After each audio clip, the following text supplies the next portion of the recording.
Hi friends అందరికీ ఇక్కడైతే పలక మెడకి పైపింగ్ని ఎలా వేయాలో చూద్దాము. అయితే పైపింగ్ క్లాత్ని చూడండి ఎలా జాయిన్ చేయాలనేది. ఇలా క్రాస్ పీస్ని ఇలా పెట్టేసి జాయిన్ చేయండి. అంటే క్రాస్గా ఉన్నదాన్ని ఇలా క్రాస్గా పెట్టేసి జాయిన్ చేయండి.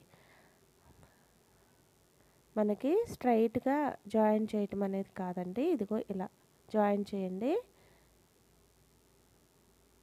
మనకి పైపింగ్ అనేది ఇలా జాయిన్ చేసేసుకోవాలి క్లాత్.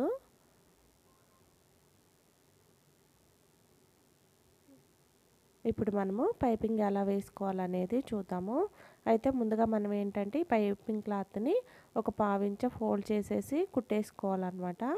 ఇలా కుట్టండి. మీకు చాలా క్లారిటీగా అర్థమయ్యేటట్టు నేను స్క్వేర్ నెక్ని ఎలా స్టిచ్ చేయాలనేది నేను వీడియోలో చూపిస్తానండి. వీడియోని ఎక్కడ స్కిప్ చేయకుండా చూడండి. కొత్తగా మన ఛానల్ ఎవరైనా చూస్తున్నట్టయితే ప్లీజ్ అండి సబ్స్క్రైబ్ చేసుకోండి. మనకైతే పైపింగ్ క్లాత్ మొత్తాన్ని ఇలా ఫోల్డ్ చేసి కుట్టేసుకోవాలన్నమాట. ఇప్పుడు చూడండి మనము నెక్కి ఎలా వేస్తున్నాం అనేది నేను మీకు చూపిస్తాను. అయితే మనకి ఇక్కడ మనము క్లాత్ని కరెక్ట్గా సరిపోయిందా లేదా అనేది చూసుకోండి. నాకైతే క్లాత్ జాయిన్ చేసే కదా సరిపోయిందనమాట. ఇలా ఒక పావించ ఖర్చుతో కుట్టేసుకోండి. ఫ్రంట్ వచ్చేసి రౌండ్ నెక్ అండి.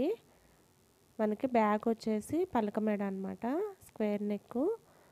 అయితే చూడండి మనకి ఎడ్జెస్ దగ్గరకు వచ్చినప్పుడు క్లాత్ని ఇలా పెట్టేసుకొని సూదిని అలానే ఉంచేసి కిందకు ఉండాలి సూది, క్లాత్ని తిప్పుకోండి హ్యాండిల్ లేపి.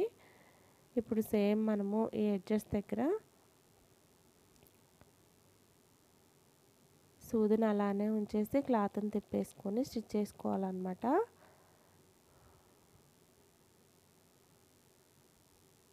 ఇలా స్టిచ్ చేసుకోండి. మనకి రౌండ్ నెక్గా అయితే క్లాత్ని మనం ఇలా పెట్టేసే పని ఉండదన్నమాట.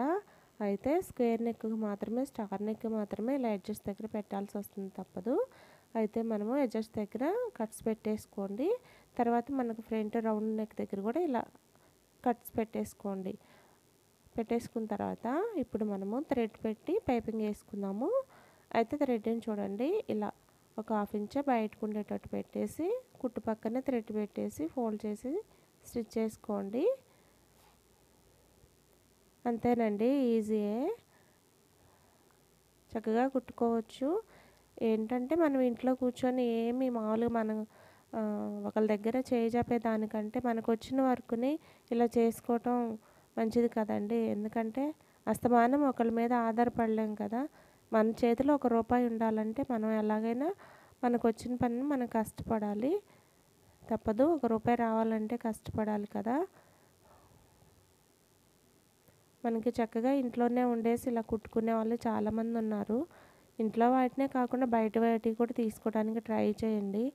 చక్కగా మనకి, ఎందుకంటే చేతిలో ఏదన్నా కావాలన్నప్పుడు ఒకళ్ళని అడగకుండా మనకి ₹1 అనేది ఉంటుందన్నమాట.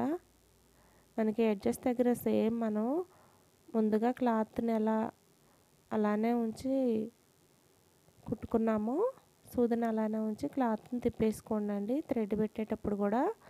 అంతే, మనకి పలక మెడ అయితే రెడీ అయిపోతుంది.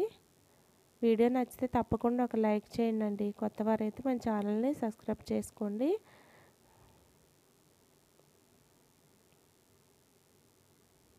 మనకు ఆ ఎడ్జెస్ దగ్గరే మనం కరెక్ట్గా పెట్టేసుకుంటే సరిపోతుంది.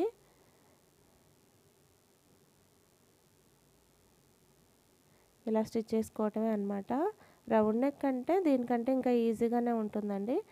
పలక మెడకి కొంచెం మనం ఎడ్జెస్ దగ్గర అడ్జస్ట్ చేసుకొని కుట్టుకోవాలన్నమాట. ఓకేనండి, వీడియో నచ్చిందంటే మీకు తప్పకుండా ఒక లైక్ చేయండి. ఎందుకు పద్దాకలు చెప్తున్నానంటే కొత్త ఛానల్ కదా, సబ్స్క్రైబర్స్ పెరగాలి, అందుకని చెప్పేసానని నేను చెప్తున్నానండి. తప్పకుండా మన ఛానల్ని సబ్స్క్రైబ్ చేసుకోండి. ఇక్కడైతే చూడండి క్లాత్ని లోపలికి ఫోల్డ్ చేసి స్టిచ్ చేసుకోండి. ఇప్పుడు మనం కావాలంటే మిషన్తోనే వేసుకోవచ్చు, లేదంటే చేతి పని చేసుకోవచ్చు అండి. ఇలా వస్తుందండి. వీడియో నచ్చితే తప్పకుండా ఒక లైక్ చేయండి. Thank you.